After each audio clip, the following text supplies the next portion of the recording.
રાજકોટ જિલ્લા પંચાયતની આજે મળેલી અંતિમ સામાન્ય સભા અસામાન્ય બની રહી હતી।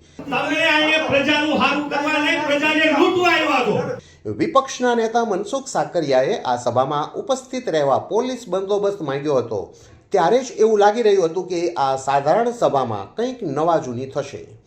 સાકરિયાએ ભાજપ પર ભ્રષ્ટાચારના આક્ષેપ કરતા જ સત્તાધારી પક્ષના સભ્યોએ મનસુખ સાકરિયા પર આક્ષેપ કરતા કહ્યું હતું કે તેઓએ સિંચાઈ વિભાગના અધિકારી પાસે લાંચની માગણી કરી હતી। આમ આક્ષેપ પ્રતિ આક્ષેપ વચ્ચે ભારે ગરમાગરમી થઈ હતી।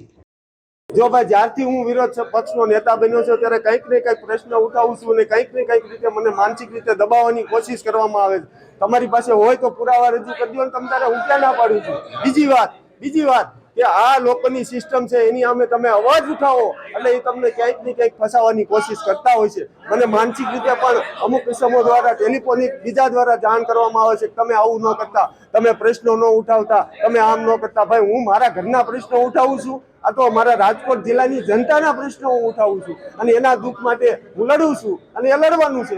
આપે બધાએ ગંગોત્રી જોઈ છે।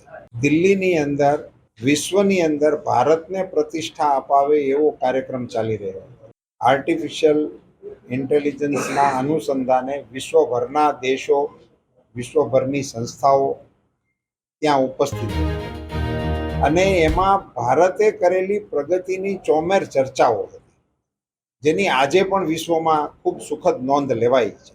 એ એક વિષય છે। એ કાર્યક્રમની અંદર કપડાં કાઢીને જે પ્રકારે જે પાર્ટીએ પ્રદર્શન કર્યું એ જ માંથી અહીંયા એ જ લાઈન અહીંયા આવે ને, એટલે એની પાસેથી બીજી અપેક્ષા રાખવી એ મને લાગે છે કે ઉચિત નથી। વિપક્ષ તરીકેની જવાબદારી હોય છે કે એમણે તંત્રને ચોક્કનનું રાખવું, તંત્રની ઉપર લગામ રાખવી। એ જવાબદારીઓને સુપેરે નિભાવવાને બદલે નિમ્ન સ્તરની રાજનીતિનો જે આશરો લેવાઈ રહ્યો છે એ આપણા માટે કમનસીબ।